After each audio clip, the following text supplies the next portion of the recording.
기막힌 이야기 채널을 찾아주셔서 감사합니다. 구독과 좋아요는 무료입니다. 이 이야기가 재미있거나 공감되었다면 공감합니다. 댓글을 달아주시면 큰 힘이 됩니다. 경기도 어느 시골 마을, 오래된 양옥집 한 채가 서 있었습니다. 담장은 세월의 흔적으로 군데군데 벗겨져 있었고 마당 한편에는 고추와 배추가 심어진 작은 텃밭이 자리하고 있었어요. 집 안으로 들어서면 낡은 나무 마루와 오래된 가구들이 눈에 들어왔습니다.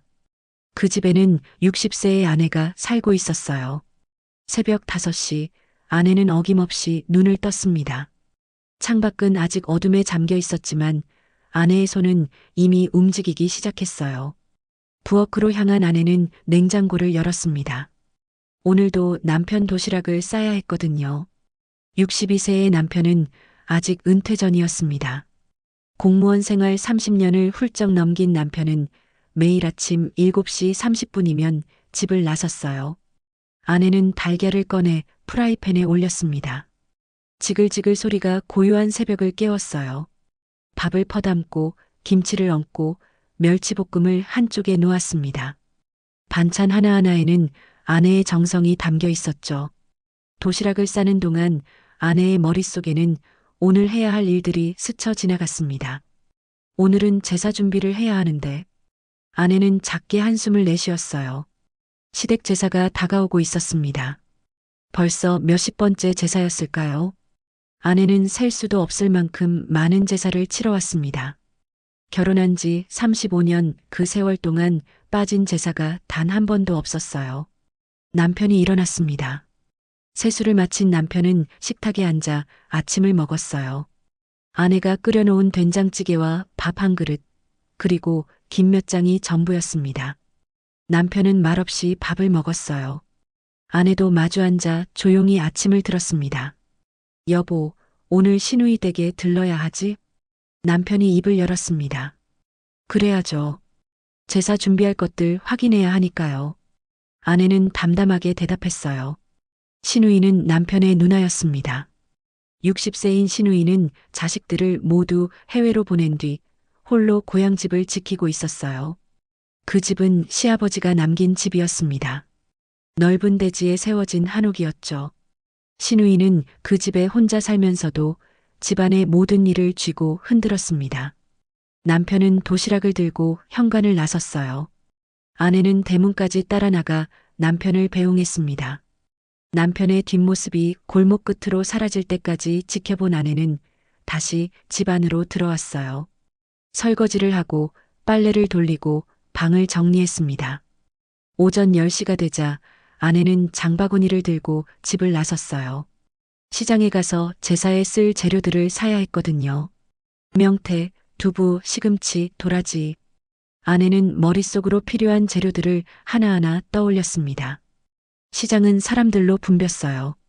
아내는 익숙한 손놀림으로 재료들을 골랐습니다. 가격을 깎고 신선한 것을 고르고 무거운 장바구니를 들고 집으로 돌아왔어요. 집에 돌아오니 이미 점심때가 지나 있었습니다. 아내는 간단히 국수를 삶아 먹었어요. 혼자 먹는 점심은 늘 허전했습니다. 그래도 배는 채워야 했죠. 설거지를 마친 아내는 제사 준비를 시작했어요. 명태를 손질하고 두부를 썰고 나물을 다듬었습니다. 손은 바삐 움직였지만 아내의 마음 한편에는 무거운 돌덩이가 놓여 있는 것 같았어요. 제사라지만 매번 내 몫은 설거지와 국 끓이는 일뿐이었죠. 아내는 속으로 중얼거렸습니다. 시누이 집에서 열리는 제사에서 아내의 역할은 언제나 같았어요. 새벽부터 일어나 국을 끓이고 전을 부치고 밥을 짓고 상을 차리는 일, 그리고 제사가 끝나면 설거지를 하고 남은 음식을 정리하는 일, 그게 전부였습니다. 정작 제사상 앞에 앉는 건 시누이와 남편, 그리고 몇몇 친척들 뿐이었어요. 아내는 늘 부엌에 있었습니다. 제사를 지내는 동안에도 제사가 끝난 뒤에도 아내의 자리는 부엌이었죠. 그래도 가족이니 참고 살아야지 했습니다. 아내는 다듬던 시금치를 물에 씻으며 생각했어요. 가족이라는 이름으로 아내는 참아왔습니다. 60세가 되도록 참아왔어요. 그게 며느리의 도리라고 아내로서의 의무라고 믿으며 살아왔습니다. 저녁이 되자 남편이 돌아왔어요. 아내는 저녁상을 차렸습니다. 남편은 오늘도 말없이 밥을 먹었어요. 텔레비전에서는 저녁 뉴스가 흘러나왔습니다. 아내와 남편은 나란히 앉아 뉴스를 보았어요. 그렇게 하루가 저물어 갔습니다. 밤 10시 아내는 잠자리에 들었습니다. 내일은 제사날이었어요. 새벽 4시에는 일어나야 했습니다. 아내는 눈을 감았어요. 어둠 속에서 아내는 생각했습니다. 내일도 또 그날처럼 지나가겠지. 그렇게 아내의 하루는 끝났습니다. 오래된 양옥집은 고요했어요. 마을도 잠들었습니다. 별만이 하늘에서 조용히 빛나고 있었어요. 제사날 새벽 아내는 어둠 속에서 눈을 떴습니다. 시계를 보니 새벽 4시 30분이었어요. 알람보다 먼저 일어난 거였죠. 아내는 조용히 이불을 걷고 일어났습니다. 남편은 아직 깊은 잠에 빠져 있었어요. 부엌으로 향한 아내는 불을 켰습니다. 미리 씻어놓은 쌀을 솥에 넣고 물을 부었어요. 제사밥은 넉넉하게 지어야 했습니다. 친척들이 몇 명이나 올지 알 수 없었거든요.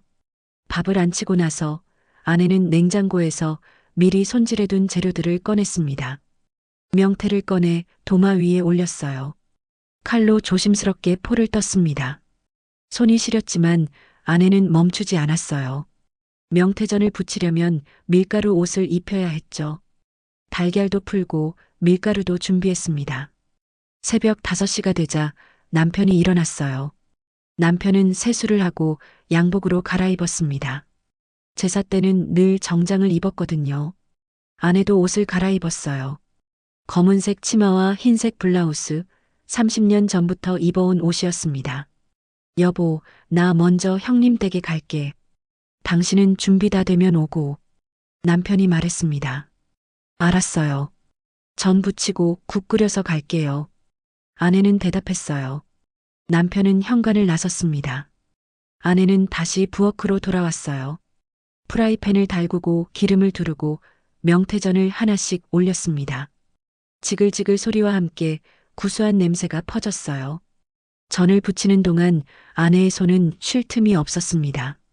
명태전, 동그랑땡, 버섯전까지 부치고 나니 벌써 6시가 넘어 있었어요. 아내는 큰 냄비에 물을 붓고 멸치와 다시마를 넣었습니다. 국물을 우려내는 동안 아내는 나물들을 꺼내 양념을 했어요. 7시가 되자 아내는 모든 음식을 그릇에 담기 시작했습니다. 전들은 접시에 가지런히 올렸고 나물들도 각각의 그릇에 담았어요. 국은 마지막으로 간을 맞췄습니다. 아내는 국물을 떠서 맛을 봤어요. 이 정도면 되겠네. 혼잣말을 하며 아내는 불을 껐습니다. 모든 음식을 큰 상자에 담아들고 아내는 집을 나섰어요. 시누이 집까지는 걸어서 15분 정도 걸렸습니다. 무거운 짐을 들고 가는 길은 멀게만 느껴졌어요. 시누이 집에 도착하니 이미 몇몇 친척들이 와 있었습니다. 아내는 인사를 건넸지만 돌아오는 대답은 시큰둥했어요. 아내는 부엌으로 향했습니다. 그곳에는 시누이가 앉아 있었어요. 왔어? 늦었네. 시누이가 말했습니다. 아내는 시계를 봤어요. 7시 40분이었습니다. 늦은 게 아니었죠. 하지만 아내는 대꾸하지 않았어요. 음식 여기다 놓을게요. 아내는 상자를 내려놓았습니다.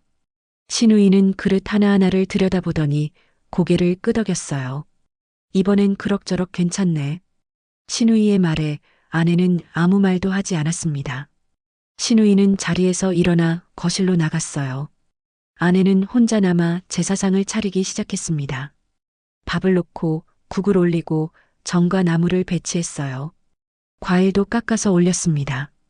제사상을 차리는 동안 아내의 이마에는 땀이 맺혔습니다. 8시 30분 드디어 제사상이 완성되었어요. 제사가 시작되었습니다. 남편과 시누이 그리고 친척 남자들이 제사상 앞에 섰어요. 아내는 부엌 문틈으로 그 모습을 지켜봤습니다. 절을 하고 술을 따르고 밥을 떠서 올리는 모습이 보였어요. 제사가 끝나자 사람들이 음복을 시작했습니다. 거실 탁자에 음식들이 옮겨졌어요. 남자들이 먼저 앉았고 여자들은 그 뒤에 앉았습니다. 아내는 부엌에서 그릇을 나르고 국을 더 끓이고 밥을 더 퍼냈어요. 여기 국 좀 더 주세요. 누군가가 소리쳤습니다. 아내는 재빨리 국을 담아내갔어요. 사람들은 이야기를 나누며 음식을 먹었습니다. 아내는 그 사이를 오가며 계속 일했어요. 1시간쯤 지났을까요? 사람들이 하나둘 자리를 뜨기 시작했습니다. 친척들은 인사를 하고 집을 나갔어요. 거실에는 남편과 시누이만 남았습니다.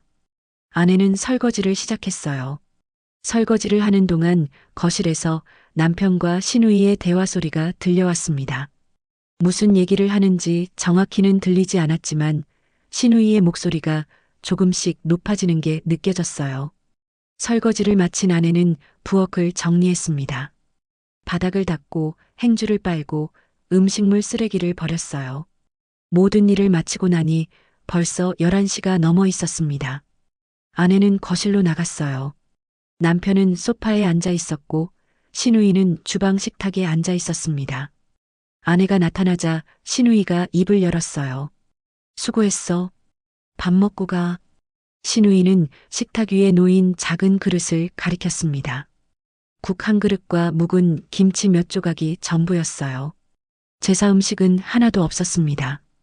아내는 그 모습을 보고 가슴이 철렁 내려앉았어요. 네가 며느리 노릇도 못했으니 이 정도면 된 거다.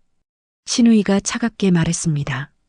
아내는 순간 귀를 의심했어요. 며느리 노릇을 못했다니 그게 무슨 말이었을까요?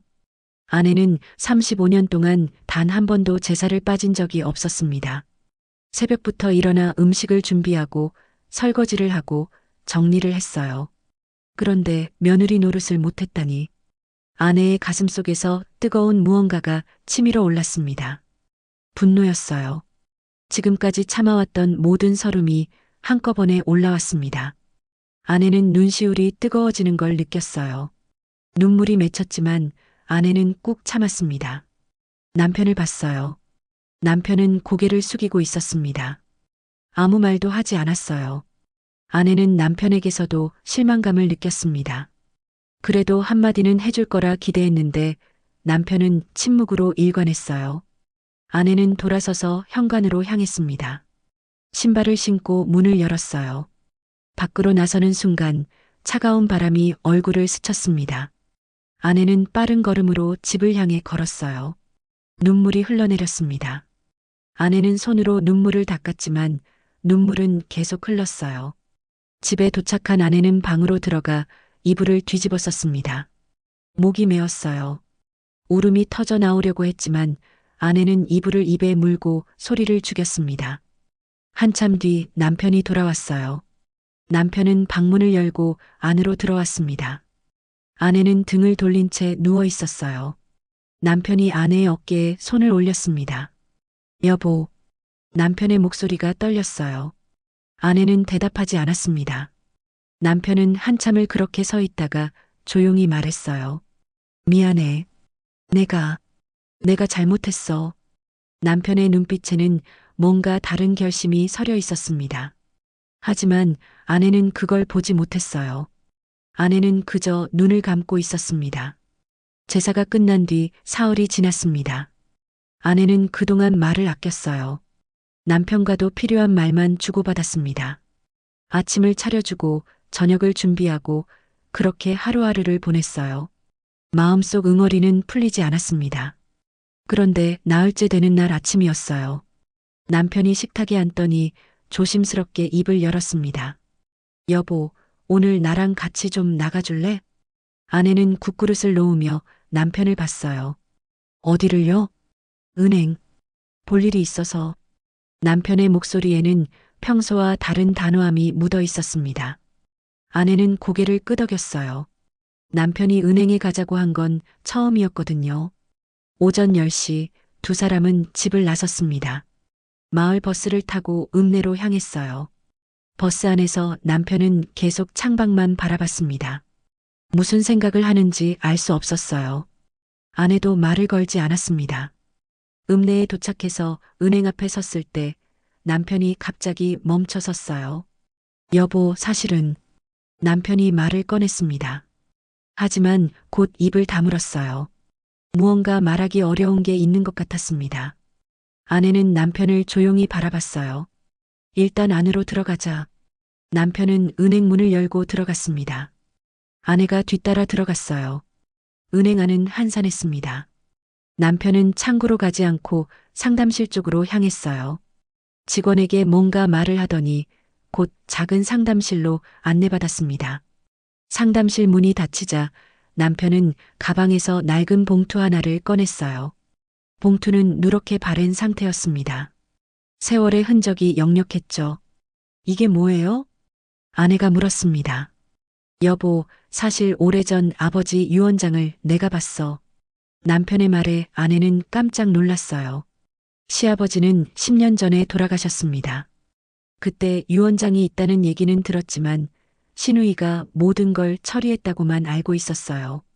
유언장을요? 그래. 아버지가 돌아가시고 일주일 뒤였어.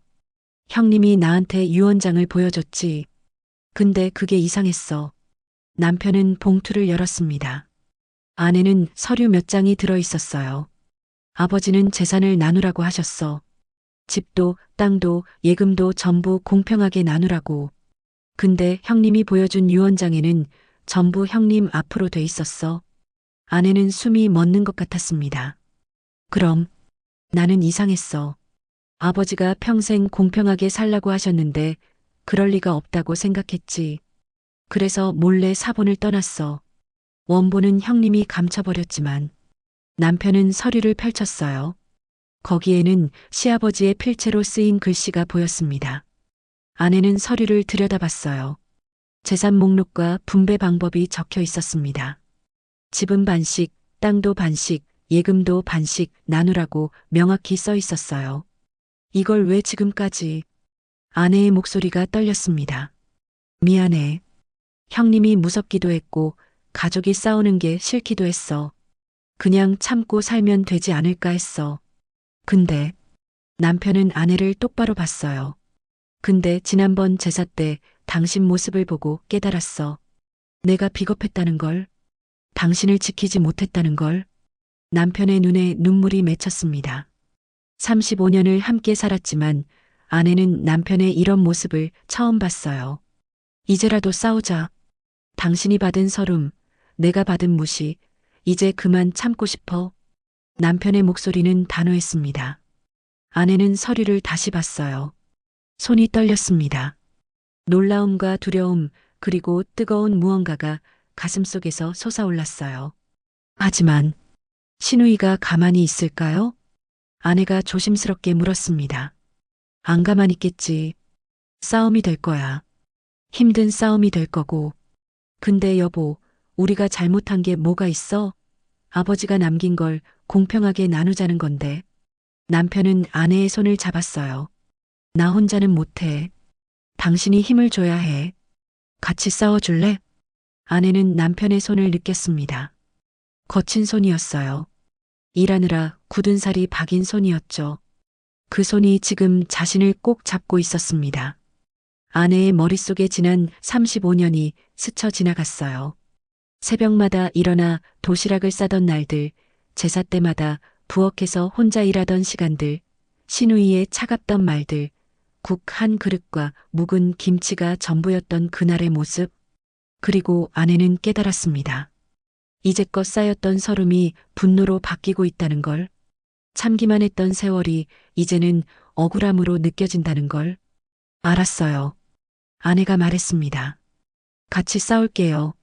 이제는 나도 가만히 당하고만 있지 않겠어요. 아내의 목소리에는 결연함이 담겨 있었어요. 남편은 아내의 손을 더욱 꽉 쥐었습니다. 은행 직원이 들어왔어요. 남편은 서류를 보여주며 상담을 시작했습니다. 이 서류의 진위를 확인하고 싶다고, 법적으로 어떻게 해야 하는지 알고 싶다고 말했어요. 직원은 서류를 꼼꼼히 살펴봤습니다. 그리고 변호사와 상담하는 게 좋겠다고 조언했어요.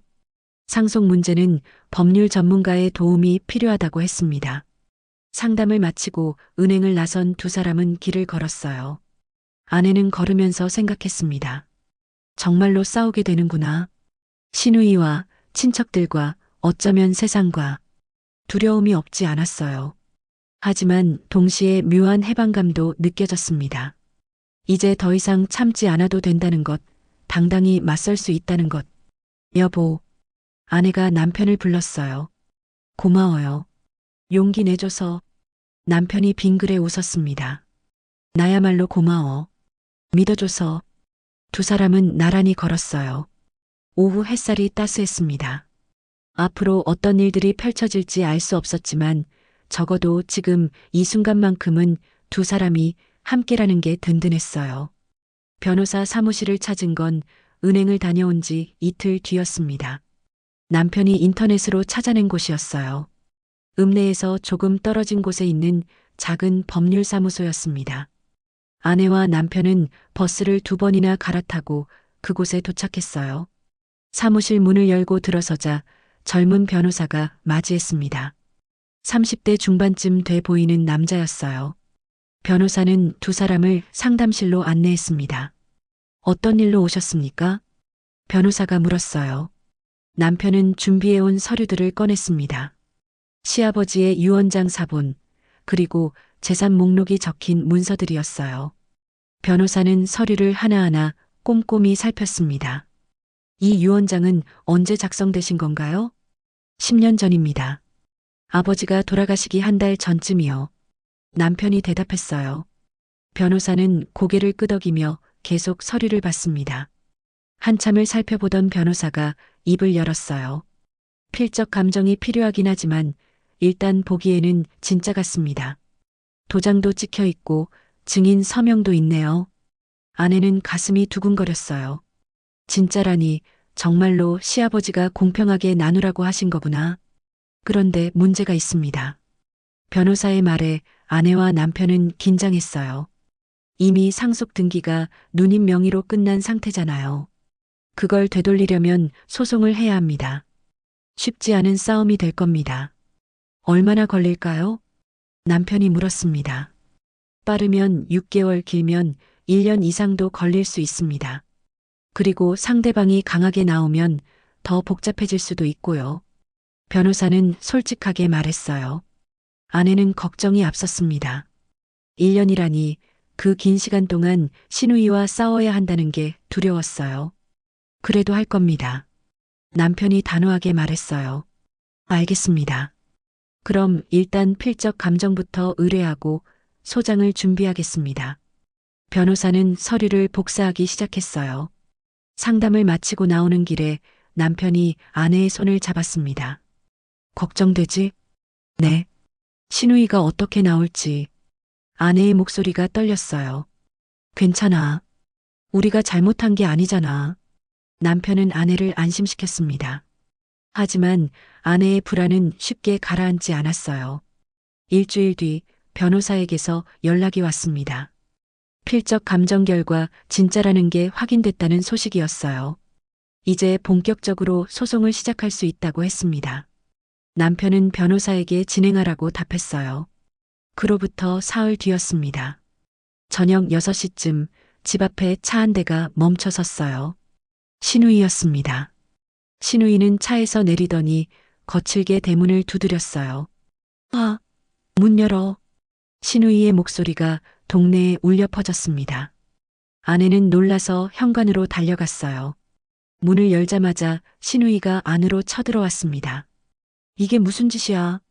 시누이는 손에 서류 봉투를 들고 있었어요. 소장이었습니다. 법원에서 송달된 거였죠. 형님, 진정하세요. 남편이 나와서 말했지만 시누이는 들은 척도 안 했어요. 아버지 유언장이 가짜라며? 내가 조작한 거잖아. 가짜가 아닙니다. 형님이 감춘 거지. 남편의 목소리도 높아졌습니다. 두 사람은 거실에서 대치했어요. 아내는 가슴이 쿵쿵 뛰었습니다. 내가 뭘 안다고.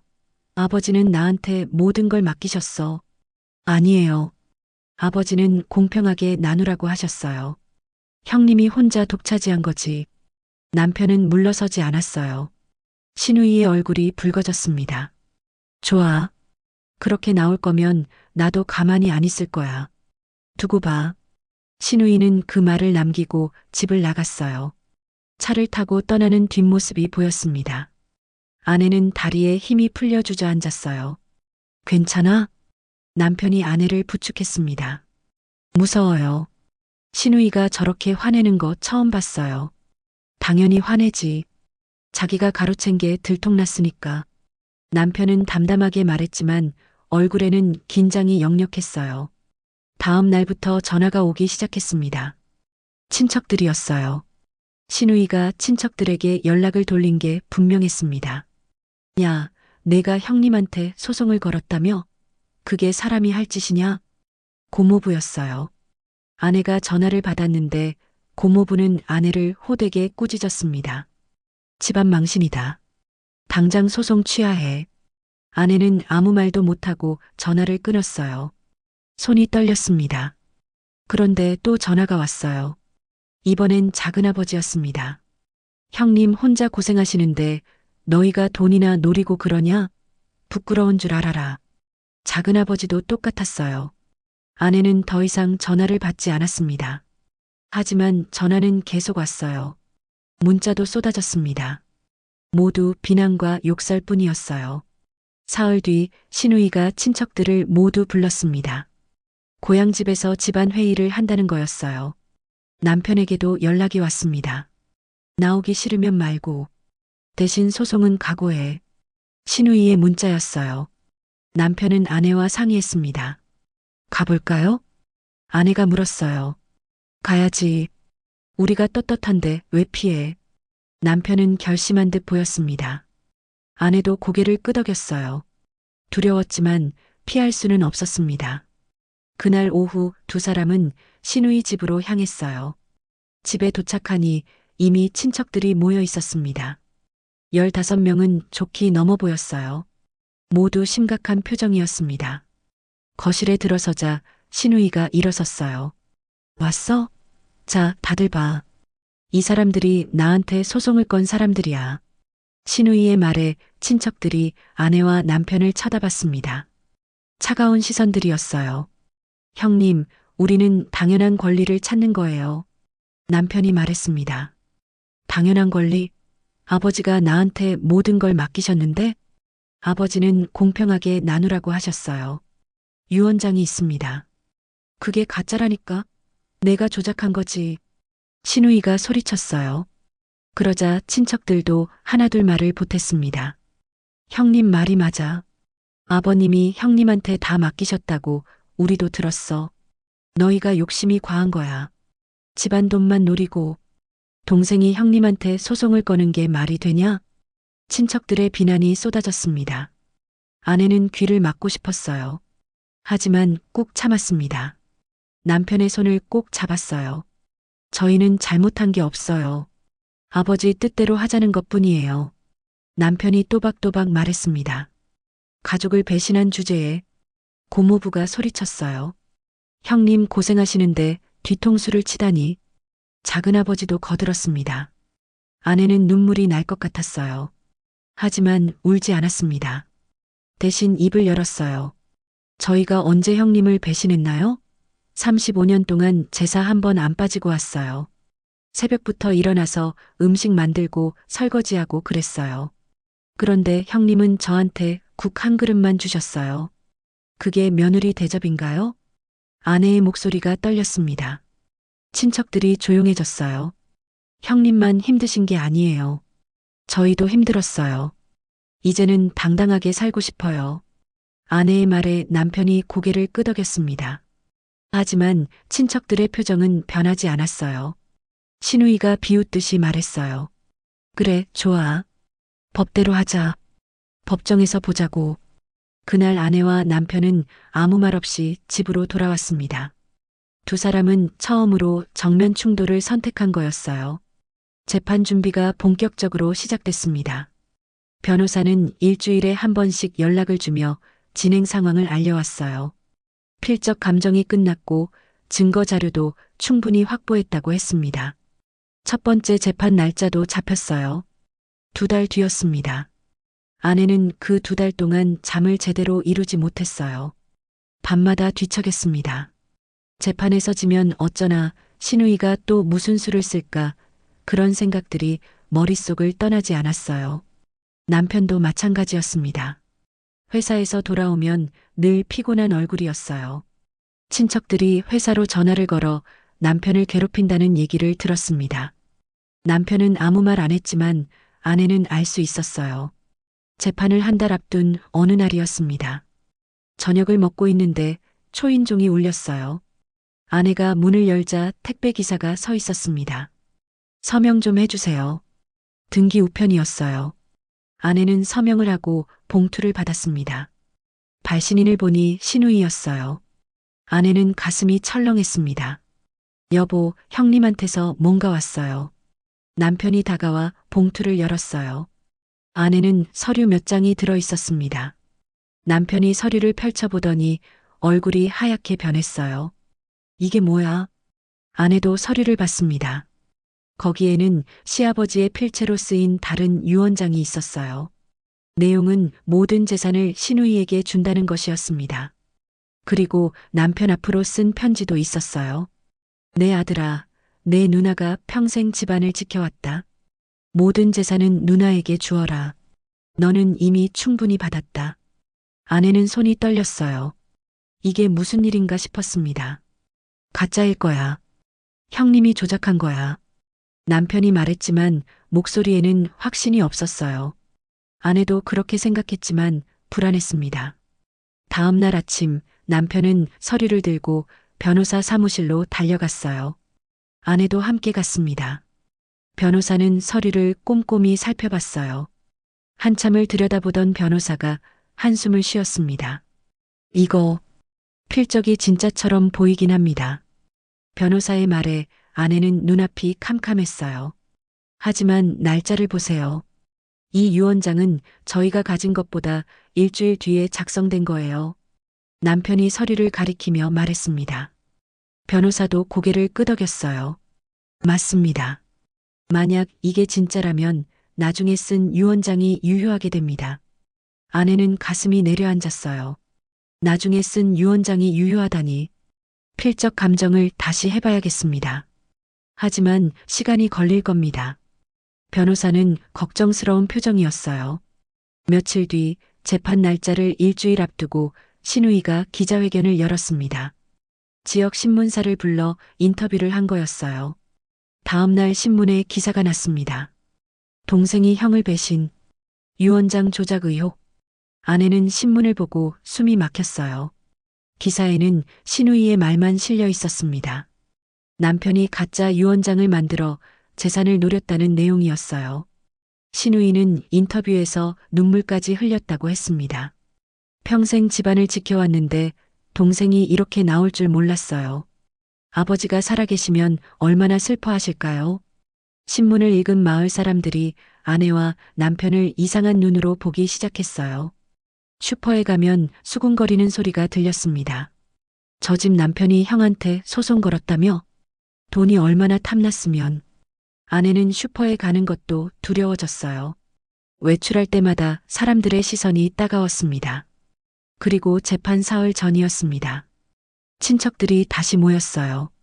이번엔 신우이 집이 아니라 마을 회관이었습니다. 신우이가 친척들을 20명 넘게 모은 거였어요. 아내와 남편에게도 연락이 왔습니다.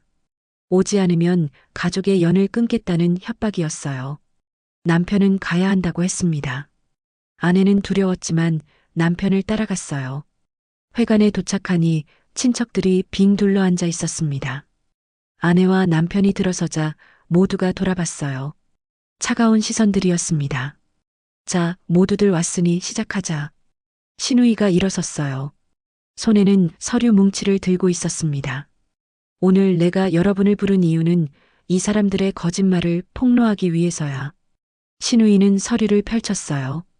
이게 진짜 아버지 유언장이야. 감정 결과도 나왔어. 진품이라고. 신우이가 서류를 돌렸습니다. 친척들이 하나씩 보기 시작했어요. 아내는 가슴이 두근거렸습니다. 그리고 이건 감정 전문가의 소견서야. 저 사람들이 가진 유언장은 가짜라는 거지. 신우이가 또 다른 서류를 꺼냈어요. 아내는 숨이 막혔습니다. 여러분, 보세요. 제 동생이 사기꾼이에요. 돈 때문에 아버지 유언장까지 조작했어요. 신우이의 목소리가 회관에 울려 퍼졌습니다. 친척들이 웅성거리기 시작했어요. 정말 가짜였어? 아니, 형한테 이럴 수가. 돈이 무섭긴 무섭구나. 친척들의 시선이 아내와 남편에게 쏟아졌어요. 비난과 분노가 가득한 눈빛들이었습니다. 형님, 그건 남편이 말하려 했지만 신우이가 막았어요. 입 닥쳐. 내가 무슨 말을 할 자격이 있어. 형님, 저희는 진짜 유언장을 가지고 있어요. 감정도 받았고요. 거짓말. 내가 감정사를 매수한 거지.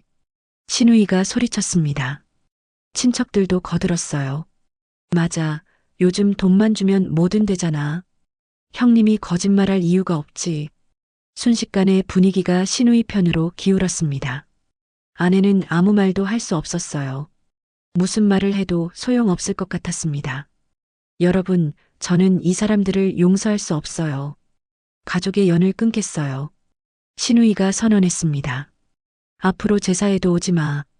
집안 행사에도 오지 마. 우리 가족이 아니야. 친척들이 박수를 쳤어요. 아내는 귀가 멍했습니다. 남편은 고개를 떨궜어요. 가자. 남편이 작게 말했습니다. 아내는 남편을 따라 회관을 나왔어요. 뒤에서 친척들의 수군거리는 소리가 들렸습니다. 집으로 돌아오는 길, 아내는 눈물을 참을 수 없었어요. 걸으면서 눈물이 주르르 흘러내렸습니다. 남편도 울고 있었어요. 집에 도착해서 아내는 방에 주저앉았습니다. 모든 게 무너지는 것 같았어요. 내가 꿈꾼 가족은 없었구나. 아내는 중얼거렸습니다. 우린 끝내 남의 집 머슴이었어. 가족이 아니었어. 아내는 이불을 뒤집어쓰고 울었습니다. 35년을 함께한 가족이 하루아침에 남이 됐어요. 모든 게 허망했습니다. 재판을 이틀 앞둔 날이었습니다. 아내는 이틀 동안 거의 밥을 먹지 못했어요. 입맛이 없었습니다. 남편도 마찬가지였어요. 두 사람은 말없이 지냈습니다. 그날 오후 남편이 갑자기 일어났어요. 여보, 나 좀 다녀올게. 어디 가세요? 아버지 집. 창고에 남은 짐들 좀 보고 올게. 남편은 외투를 걸쳤습니다. 아내는 고개를 끄덕였어요. 시아버지가 살던 집은 지금 비어 있었습니다. 신우이가 다른 곳으로 이사간 뒤로 몇 년째 방치된 상태였어요. 남편이 나간 뒤 아내는 멍하니 앉아 있었습니다. 창밖을 바라보다가 설거지를 하다가 다시 앉아서 아무것도 하지 못했어요. 마음이 무거웠습니다. 2시간쯤 지났을까요? 대문이 열리는 소리가 들렸어요. 남편이었습니다. 남편은 숨을 헐떡이며 들어왔어요. 손에는 낡은 노트 한 권을 들고 있었습니다. 여보, 이것 봐. 남편의 목소리에는 흥분이 가득했어요. 아내는 남편을 봤습니다. 남편의 얼굴에는 땀이 흥건했지만 눈빛만큼은 빛나고 있었어요. 뭐예요? 아버지 수첩이야. 창고 구석에서 찾았어. 남편은 거실 탁자에 수첩을 펼쳤습니다. 낡고 먼지 묻은 수첩이었어요. 표지는 해지고 페이지들은 누렇게 변해 있었습니다. 여기 봐. 아버지 필체야. 남편이 한 페이지를 가리켰어요. 아내는 몸을 숙여 들여다봤습니다. 시아버지의 필체가 분명했어요. 아내는 시아버지 제사 때마다 지방을 받기에 그 글씨체를 잘 알고 있었습니다. 수첩에는 날짜별로 일기처럼 쓰인 글들이 있었어요. 남편이 특정 페이지를 펼쳤습니다. 10년 전 날짜였어요. 읽어봐. 남편이 말했습니다. 아내는 조심스럽게 글을 읽기 시작했어요. 1999년 8월 15일. 오늘 유언장을 작성했다. 변호사와 함께 집에서 작성했고 이웃 두 분이 증인으로 서명해 주셨다. 내 재산은 공평히 나누되 장남과 며느리의 성실을 보상하라고 적었다. 아내의 손이 떨렸어요. 글을 계속 읽었습니다. 큰딸은 집을 지켜왔지만 장남 내외도 30년 넘게 성실히 살아왔다. 며느리는 한 번도 제사를 빠진 적이 없고 늘 새벽부터 일어나 음식을 준비했다. 그 정성을 내가 모를 리 없다. 아내의 눈에 눈물이 맺혔어요. 큰딸에게는 이미 많은 것을 줬다. 학비도 결혼 자금도 손자들 유학비도 내가 댔다. 하지만 장남은 스스로 모든 걸 해결했다. 이제는 공평하게 나눠줘야 한다. 아내는 더 이상 글을 읽을 수 없었어요. 눈물이 흘러내렸습니다. 더 있어. 남편이 다음 페이지를 넘겼어요. 거기에는 상속 문서 원본이 접혀 있었습니다. 남편이 조심스럽게 펼쳤어요. 시아버지의 도장이 찍혀 있고 증인들의 서명도 있었습니다. 내용도 정확히 재산을 반씩 나누라는 것이었어요. 이게 진짜 원본이에요? 아내가 떨리는 목소리로 물었습니다. 그래. 아버지가 숨겨놓으신 거야. 형님한테 빼앗길까봐. 남편도 목이 메었어요. 창고 구석, 아버지가 쓰시던 책상 서랍 뒤쪽에 붙어 있었어. 먼지를 닦다가 우연히 발견했지. 남편은 아내의 손을 잡았습니다. 여보, 우리가 이긴 거야. 아버지가 우릴 지켜주신 거야. 아내는 눈물을 닦았어요. 가슴이 벅차올랐습니다. 시아버지가 자신의 성실함을 알아봐 주셨다는 게, 그것을 글로 남겨주셨다는 게 너무나 감격스러웠어요. 당신, 어떻게 찾았어요? 그냥, 뭔가 있을 것 같았어. 아버지가 그냥 포기하실 분이 아니잖아. 형님한테 다 넘길 분도 아니고. 남편의 눈에도 눈물이 고였습니다. 아버지 창고 정리하다가 책상을 봤는데 갑자기 느낌이 왔어. 여기 어딘가에 뭔가 있을 거라는 느낌. 그래서 구석구석 뒤져봤지. 남편은 수첩을 다시 들여다봤어요. 아버지는 다 알고 계셨어. 당신이 얼마나 고생했는지, 우리가 얼마나 성실하게 살았는지. 아내는 수첩을 꼭 안았습니다. 그 안에는 시아버지의 온기가 남아있는 것 같았어요. 미안해, 여보. 남편이 갑자기 말했습니다. 왜요? 진작에 당신을 지켜줬어야 했는데. 형님한테 당하는 거 보고만 있었잖아. 비겁했어, 나. 남편의 목소리가 떨렸어요. 아니에요. 당신도 힘들었을 거예요. 아니야. 나는 남편이야. 당신을 지켜야 했어. 근데 두려워서 못했어. 형님이 무섭고 가족 잃을까봐 무서워서. 남편은 아내의 두 손을 꼭 잡았습니다. 하지만 이제는 아니야. 당신을 지킬 거야. 우리 권리를 찾을 거야. 더 이상 물러서지 않을 거야. 아내는 남편의 눈을 봤어요. 그 눈에는 결연함이 담겨 있었습니다. 35년을 함께 살았지만 아내는 남편의 이런 모습을 처음 봤어요. 강하고 단호하고 따뜻한 모습. 고마워요. 아내가 말했습니다. 당신이 이렇게까지 해줄 줄 몰랐어요. 당연한 거야. 당신은 내 아내잖아. 평생 함께할 사람이잖아.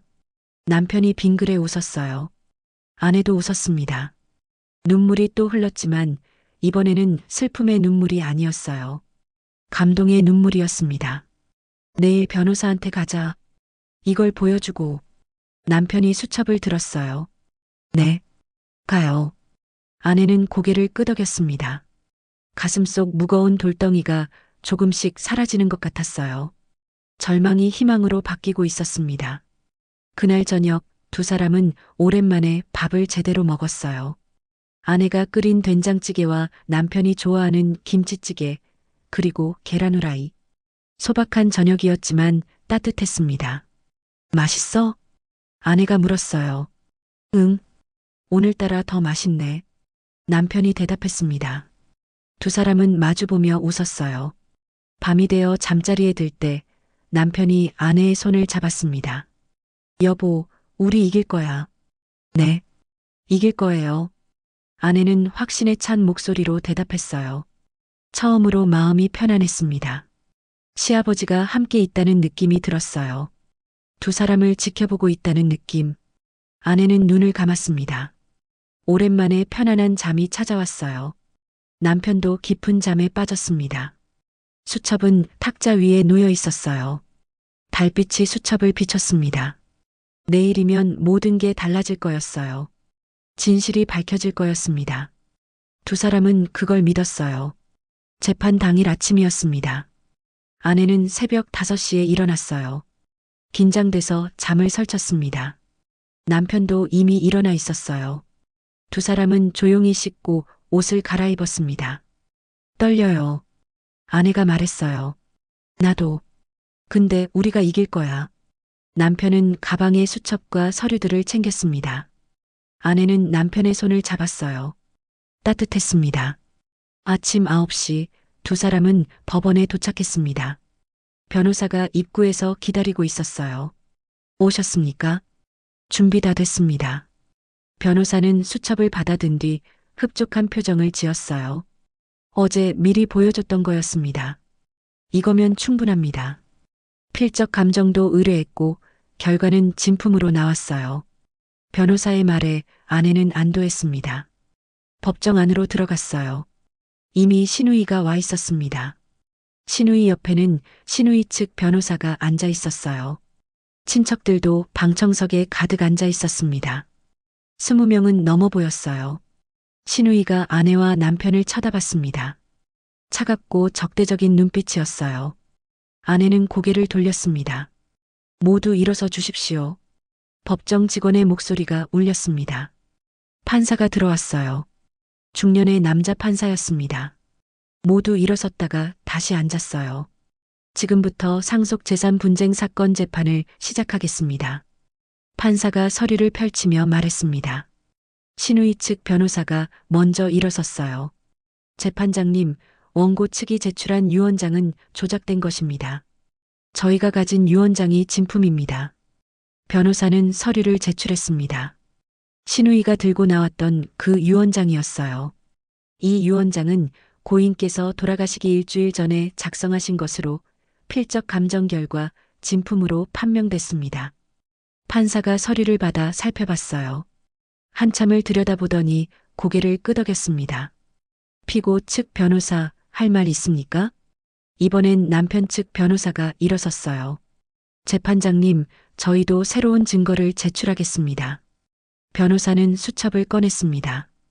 법정이 조용해졌어요. 신우이가 눈을 크게 떴습니다. 이것은 고인께서 생전에 쓰신 수첩입니다. 여기에 유언장 작성에 관한 기록이 남아 있습니다. 변호사가 수첩을 판사에게 건넸어요. 판사는 수첩을 펼쳐 읽기 시작했습니다.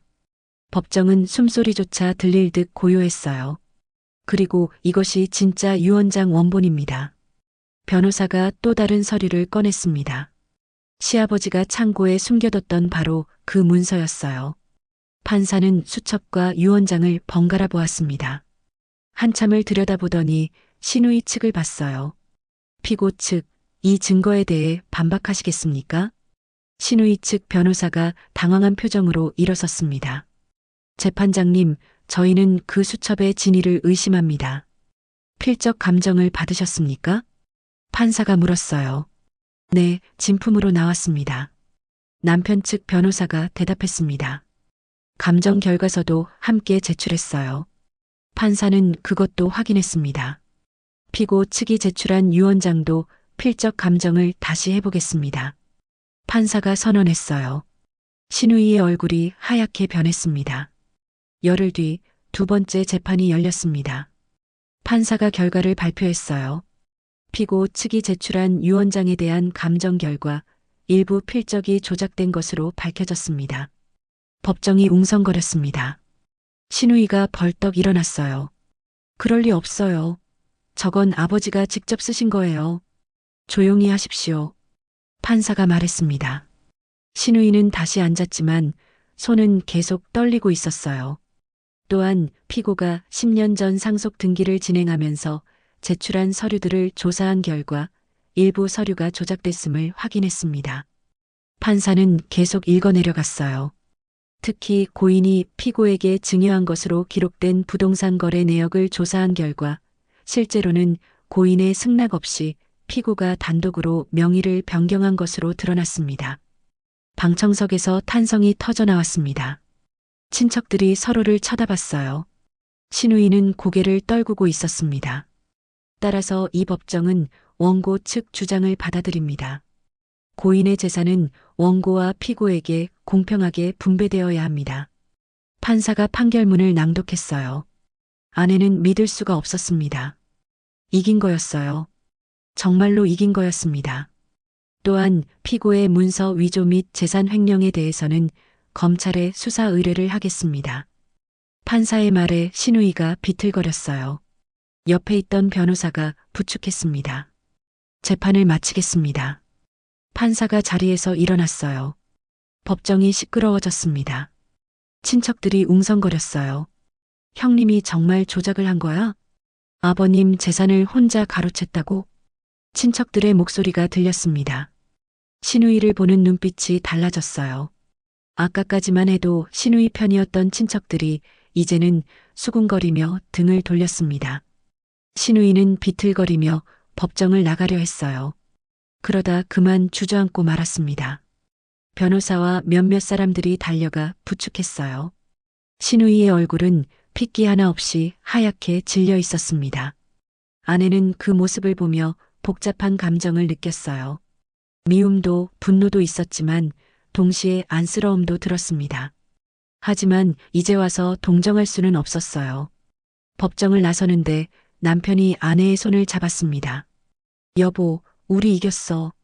남편의 목소리가 떨렸어요. 아내는 고개를 끄덕였습니다. 그러자 갑자기 눈물이 쏟아졌어요. 참았던 감정이 한꺼번에 터져 나왔습니다. 으흑. 아내는 울음을 터뜨렸습니다. 남편이 아내를 안았어요. 법원 복도에서 두 사람은 한참을 그렇게 서 있었습니다. 고마워요. 당신이 있어서. 아내가 흐느끼며 말했어요. 나도. 당신이 믿어줘서. 남편도 눈물을 흘렸습니다. 아내는 남편의 손을 꼭 잡았어요. 따뜻하고 든든한 손이었습니다. 이제야. 아내가 말했습니다. 이제야 우리가 부부라는 게 자랑스러워요. 남편은 아내를 더욱 꽉 안았습니다. 두 사람은 법원을 나와 집으로 향했어요. 하늘은 맑았고 바람은 상쾌했습니다. 35년 만에 처음으로 아내는 마음이 가벼웠어요. 판결이 나고 석 달이 지났습니다. 재산 분할 절차가 모두 끝났어요. 집도 땅도 예금도 공평하게 나뉘었습니다. 변호사가 마지막 서류를 건네주던 날 아내는 실감이 나지 않았어요. 축하드립니다. 이제 모든 게 끝났습니다. 변호사가 웃으며 말했습니다. 남편이 아내의 손을 잡았어요. 고생하셨습니다. 남편이 변호사에게 인사했습니다. 두 사람은 사무실을 나왔어요. 여보, 오늘 저녁 뭐 먹고 싶어? 남편이 물었습니다. 집에서 제가 해줄게요. 당신이 좋아하는 된장찌개. 아내가 대답했어요. 남편이 빙그레 웃었습니다. 집으로 돌아가는 길에 남편이 말했어요. 여보, 상속받은 집 있잖아. 그거 당신 명의로 할까 해. 아내는 깜짝 놀랐습니다. 제 명의로요? 왜요? 당신 거야. 평생 고생한 당신이 가져야지. 하지만 나는 괜찮아. 우리 함께 사는 집이면 되지. 명의가 누구든 상관없어. 남편의 목소리는 따뜻했습니다. 아내는 가슴이 뭉클했어요. 고마워요. 당연한 거야. 며칠 뒤 진명의 변경이 완료됐습니다. 아내의 이름으로 된 등기부등본을 받아든 순간 아내는 울컥했어요. 60평생 처음으로 자기 이름으로 된 집이 생긴 거였습니다. 그 집은 시골 마을에 있는 작은 집이었어요. 마당도 있고 텃밭도 있었습니다. 두 사람은 그곳으로 이사를 했어요. 남편은 퇴직을 했고 이제 본격적으로 시골 생활을 시작하기로 했습니다. 이사한 첫날 아내는 마당을 둘러봤어요. 잡초가 무성했지만 정리하면 예쁜 텃밭이 될 것 같았습니다. 여보, 여기 뭐 심을까? 남편이 호미를 들고 물었어요. 상추도 심고 고추도 심고 배추도 심어요. 좋지. 우리 먹을 건 우리가 키우자. 두 사람은 잡초를 뽑기 시작했습니다. 땀이 흘렀지만 기분은 좋았어요. 함께 땅을 일구는 게 즐거웠습니다. 한 달쯤 지나자 텃밭이 제법 모양을 갖췄어요. 상추가 자라고 고추도 꽃을 피웠습니다. 아내는 매일 아침 텃밭을 돌보았어요. 남편도 함께 물을 주고 잡초를 뽑았습니다. 여보, 고추 좀 봐. 빨갛게 익었어. 남편이 신이 나서 말했어요. 그러네. 따서 저녁에 쌈 싸 먹어요. 좋아. 두 사람은 텃밭에서 고추를 땄습니다. 직접 키운 고추는 더 맛있을 것 같았어요. 그렇게 봄이 지나고 여름이 왔습니다. 텃밭은 푸르렀고 집 마당에는 꽃들이 피었어요. 아내는 이곳에서의 생활이 행복했습니다. 어느 날 저녁 밥상을 차리는데 남편이 말했어요. 여보, 형님 소식 들었어? 아내는 손을 멈췄습니다. 무슨 소식인데요? 혼자 살기 힘들어서 요양원에 들어갔대. 아내는 복잡한 감정이 들었어요. 신우이는 결국 혼자 남게 된 거였습니다. 자식들은 해외에 있고 친척들도 등을 돌렸고 재산도 반으로 줄었어요. 많이 후회하겠네요. 아내가 조용히 말했어요. 그렇겠지. 욕심부린 대가야. 남편도 담담하게 대답했습니다. 아내는 밥상을 차리며 생각했어요. 만약 신우이가 처음부터 공평하게 나눴다면 지금쯤 가족들과 함께 행복하게 살았을 텐데 욕심이 모든 걸 망친 거였죠. 자, 먹자. 아내가 밥상을 내왔습니다.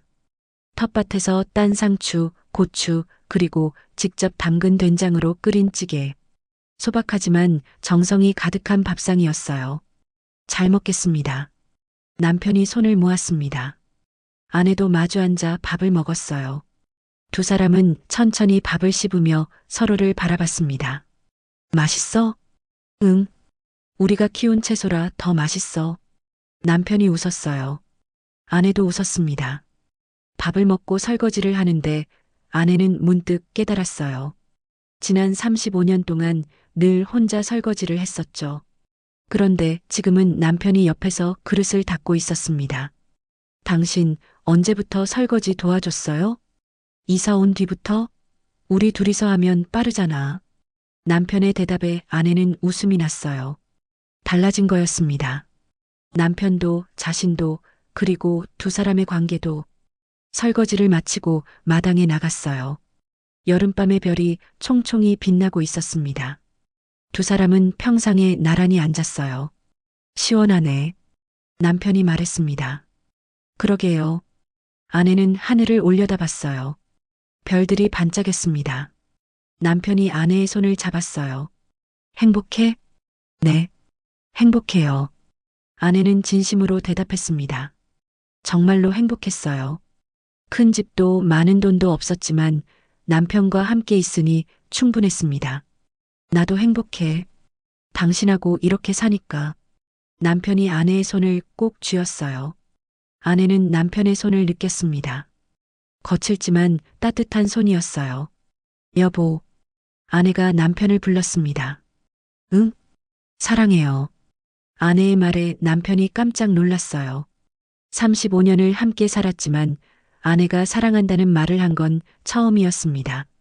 나도 사랑해. 남편도 부끄러운 듯 대답했어요. 두 사람은 웃었습니다. 그날 밤 아내는 일기를 썼어요. 오래간만에 쓰는 일기였습니다. 국 한 그릇이 내 몫이라 여겼던 지난 세월. 제사 때마다 부엌에서 혼자 일하고 설거지하고 남은 음식 정리하는 게 내 몫인 줄 알았습니다. 참는 게 미덕이고 희생이 당연하다고 생각했어요. 아내는 펜을 잠시 멈췄습니다. 창밖을 봤어요. 달빛이 마당을 비추고 있었습니다. 하지만 이제는 알았어요.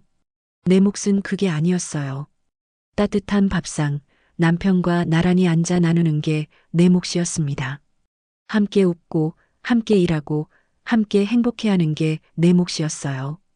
아내는 일기장을 덮었습니다. 옆방에서 남편의 고른 숨소리가 들렸어요. 아내는 빙그레 웃었습니다. 창밖에서는 여름 벌레들이 울고 있었어요. 텃밭의 채소들도 달빛을 받으며 자라고 있었습니다. 모든 게 평화로웠어요. 아내는 불을 끄고 잠자리에 들었습니다. 남편이 아내를 꼭 안았어요. 따뜻했습니다.